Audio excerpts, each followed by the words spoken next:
کہ اس طرح سے ہم پاکستان میں شریعت کا بیسک فریم ورک لے کے آ سکتے ہیں پیسفلی، بغیر لڑائی جھگڑے کے، جو ملک کا قانون ہے اس کے اندر رہتے ہوئے. یہ طریقہ کار موجود ہے، بہتر طریقہ کار ہے، پروڈکٹیو ہے، ورکبل ہے. تو میری رائے تو اس میں یہ ہے، لیکن اب وہ مفتی صاحب جو ہیں وہ بھی اس پہ ایک رائے جو ہے وہ اپنی. لیکن ایک بات میں کہنا چاہوں گا ساحل بھائی کے حوالے سے بھی، مفتی صاحب کے حوالے سے بھی، کہ اگر دونوں کا تفصیلی کانٹینٹ اس پہ آ جائے ایک جگہ پہ، جو کہ یقیناً آیا ہوا ہوگا، میں اپنی کم علمی کی بات کر رہا ہوں، کہ میں نے جو دیکھا ہے دونوں کے وہ کلپس ہی دیکھے ہیں، اور ایک ذمہ دار آدمی پہ یہ بنتی نہیں ہے بات کہ آپ ایک 30 سیکنڈ کا 40 سیکنڈ کا کلپ دیکھ کے اس پہ اپنی وہ ساری رائے. تو پورا مقدمہ آ جائے تو پھر انسان بہتر پوزیشن میں سمجھتا ہے. لیکن خواب کا جو سوال تھا کہ میری رائے میں تو ایسا نہیں ہے کہ حکمران کچھ بھی کرے آپ اسے اپوز نہیں کر سکتے. آف کورس کر سکتے ہیں، بالکل اپوز کر سکتے ہیں. جزاک اللہ کیسر بھائی، آپ نے بڑا تفصیلی اس پہ تبصرہ کیا. مفتی طارق مسعود صاحب کا جو گلہ ہے وہ جنون ہے کہ بھائی مجھ پہ یہ اعتراض کیا جا رہا ہے کہ میں نے حدیث کا ایک ٹکڑا بیان کیا. اگر یہ اعتراض کوئی کرے گا نا کہ کسی جگہ کے اوپر حدیث کا ایک ٹکڑا بیان کیا، کوئی ایک موضوع فلو میں چل رہا ہوتا ہے، اس میں جتنے ٹکڑے کی ضرورت ہوتی ہے آپ استدلال کے طور پر اس کو پیش کرتے ہو. یہ بڑا کامن ہے اسپیکرز کے اندر، جو نارملی بھی کوئی بندہ بات کرتا ہے، ڈسکشن کرتا ہے، وہ اسی طرح ہی ہوتا ہے. ایک ٹکڑا ہوتا ہے اس پہ کرتے ہو. اگر کوئی بندہ علماء کے اوپر اس طرح اعتراض کرنا شروع کر دے گا نا کہ اس نے اس وقت اتنی حدیث پڑھی تھی اور باقی چھپا لی، یعنی بدگمانی والی چیز، تو پھر نعوذ باللہ حدیث کی کتب کے اندر مختلف طرق کے اندر مختلف ٹکڑے ملتے ہیں. بعض طرق کے اندر آپ کو پوری حدیث نہیں ملتی. اب کیا ہم ائمہ محدثین کے اوپر یہ الزام لگائیں گے کہ انہوں نے پوری حدیث نہیں بیان کی؟ بھائی امام بخاری کتنی بار یہ کرتے ہیں کہ اپنے تراجم میں، یعنی جو تبویب کرتے ہیں، ابواب لگاتے ہیں، اس کو ایک ٹیکنیکل آرڈر میں یا ایک جو ہے آرگنائز آرڈر میں لانے کے لیے، اس میں وہ مادکات کتاب الطہارہ کی حدیث کو اتنا ٹکڑا بیان کرتے ہیں جس کا تعلق طہارت سے ہے، پھر آگے جا کر دوبارہ تکرار کے ساتھ اس حدیث کو پیش کرتے ہیں، کمپلیٹ کرتے ہیں، کیونکہ اس کا تعلق ہو سکتا ہے کتاب الصلاۃ سے بھی ہو، یا جو ہے نا وہ کتاب المغازی سے ہو، یا ایون تفسیر سے ہو. یہ محدثین کا طریقہ کار شروع سے رہا ہے. اسی لیے کئی حدیثیں ہیں جن کو تکرار کے ساتھ پیش کے مختلف طرق کے ساتھ. تو یہ اعتراض بھی مجھے بڑا عجیب لگا. شاید اصل میں دوسرے اس میں عامر بھائی، میں اگر آپ مجھے ایک موقع دیں، بڑا اہم پوائنٹ ہے جو آپ نے ہائی لائٹ کیا ہے. دیکھیں اس کے اندر جو ایک گروونگ فرسٹریشن کی جو ایک کاز ہے نا، وہ یہ ہے کہ، اور یہ بات ہی نہیں کہ چونکہ پبلک میں کئی دفعہ یہ ہو چکی ہے تو یہ کہنے میں مذائقہ نہیں ہے کہ ساحل بھائی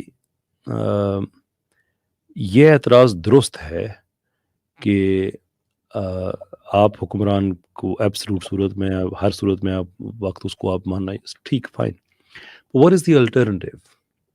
کیونکہ اس سے ہوتا یہ ہے پھر کہ آپ علماء کے حوالے سے تو بدظن ہو گئے ان کے سننے کے بعد، لیکن آپ بھی تو کوئی آفر نہیں کر رہے ہیں. یعنی کہ میں ایک مثال کے طور پہ ایک اسٹوڈنٹ آدمی ہوں، جو کہ میں ہوں، میں نے ساحل بھائی کی بات سن لی، میں مفتی طارق صاحب سے میں بدظن ہو گیا.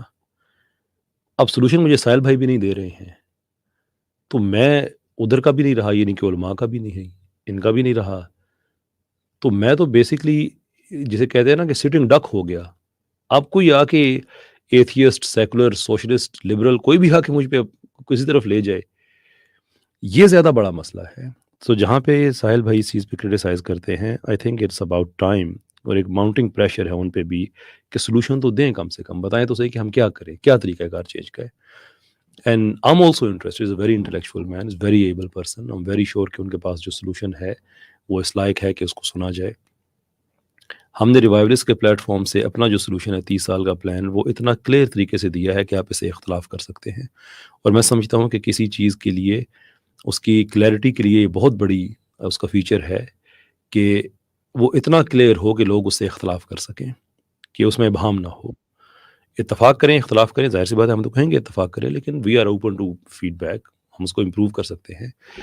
اٹس دیئر سم تھنگ، یہ ایک طریقہ کار ہے. تو یہ ساحل بھائی کو ساتھ کرنا بہت ضروری ہے کہ جہاں وہ ایک طرف یہ بات بتاتے ہیں، وہ ساتھ لوگوں کو سلوشن بھی دیں. ادروائز لوگ تو کنفیوز ہوتے وہ ایک لیئرز ہیں کنفیوژن جس کے اندر وہ پھنستے جائیں گے. بالکل ایسے ہی، بالکل. اور یہ جو چیز ہے نا کیسر بھائی، سوری بات تھوڑی سی ڈریگ ہو رہی ہے، مگر آخری جملہ بول کے پھر میں چاہوں گا آپ اس کو لے چلیے گا آگے، کہ صرف پرابلم لوگوں کو بتانا یا صرف مشکلات کا جو ہے نا صرف اظہار کرنا کہ بھئی یہ مسئلے ہیں، یہ مسئلے ہیں، یہ مسئلے ہیں، یہ چیزیں ہمارے معاشرے کے اندر ایک ڈیفیسٹ پیدا کرتی ہیں اعتماد کا. اور پھر اس طریقے خاص طور پر تب جب آپ سولوشن نہیں پیش آبویسلی کر رہے، تب کی بات ہے. تو جی ہوتا یہ ہے پھر نوجوانوں کے اندر ایک ہیجانی کیفیت پیدا ہوتی ہے، یعنی لو اسٹیم فیل کرتے ہیں، کانفیڈنس جاتا ہے، ان کو سولوشن نہیں ملتا، یعنی وہ پرابلمس تو ان کو دکھا دی جاتی ہیں مگر اس کا سولوشن نہیں ملتا. یہ چیز پھر ان کو جو ہے نا وہ کنفیوز کرتی ہے اور حتے سے اکھاڑ دیتی ہے. اپنی اعتماد جو ہے اس کا بحران پیدا ہوتا ہے، اس کا فقدان پیدا ہوتا ہے، جس کی وجہ سے پھر یہ صورتحال بنتی ہے. میری نظر کے اندر اسلام نے جو تکنیک اختیار کی تھی، ہمارے جو اسپیکرز ہیں یا انفلوئنسرز ہیں، چاہے وہ سوشل میڈیا پہ ہیں چاہے وہ گراؤنڈ پر ہیں، یہ ان سے دستبستہ ریکویسٹ ہے کہ اسلام کا طریقہ کار صرف مشرکین کو یا منکرین کو یہ بتانا نہیں ہوتا تھا کہ آپ لوگ شرک کر رہے ہیں یا آپ لوگ کفر کر رہے ہیں، بلکہ اسلام کا طریقہ کار یہ ہوتا تھا کہ وہ بتاتا تھا کہ شرک غلط کیوں ہے اور کفر غلط کیوں ہے اور انکار کیوں غلط ہے، عدل اور انصاف کیوں ٹھیک ہے، سچ کیوں ٹھیک ہے اور باطل کیوں غلط ہے. اس کی پوری ایک فلسافیکل اس کا ایک پورا بیک گراؤنڈ ہوتا تھا. پھر اس کے آرگیومنٹس پیش ہوتے ہیں، قرآن اس طریقے سے اپنے دلائل مہیا کرتا ہے. تو یہ طریقہ ہونا چاہیے، پرابلم سالونگ بھی، سولوشن جو ہے وہ بھی پبلک کے سامنے آنا چاہیے. خیر کیسر بھائی، یہ بڑا زبردست ٹاپک ہے اور میرا تو بڑا one of my favourite domain ہے یہ، کہ میں چاہتا ہوں کہ مسلم معاشروں میں جو اجتماعیت کا، یعنی اسلامی نظام، اسلامی نظریے کے اندر جو ایک سب سے خوبصورت آپ یہ سمجھ لیں نقطہ ہے جس کو ڈسکس کرنا چاہیے، وہ یہی ہے اجتماعیت. اجتماعیت جو ہے اس کو کیسے لے کر چلنا ہے، اسلام یہ بتاتا ہے. یہ بڑا ایگزیکٹلی مشکل کام ہے کسی بھی نظریے کے لیے، کہ میسز کو گیدر کرنا اور اپنی طرف اٹریکٹ کرنا یہ بڑا آسان کام ہے، مگر میسز کو آرگنائز کرنا، سوسائٹیز کو آرگنائز کرنا، دیٹس ڈفرنٹ تھنگ. یہ ٹو ڈیفیکلٹ کہ آپ ایگزیکٹلی قوم کو اکٹھا تو کریں ایک جگہ پر، مجمع لگائیں، مگر ان کو دشا دیں کہ اس دشا میں آپ نے چلنا ہے. بہت شکریہ. ٹرو، بالکل درست بات ہے. اللہ تعالیٰ ہم سب پہ رحمت کرے. اپنی طرف سے تو کوشش جاری ہے ہر طرف.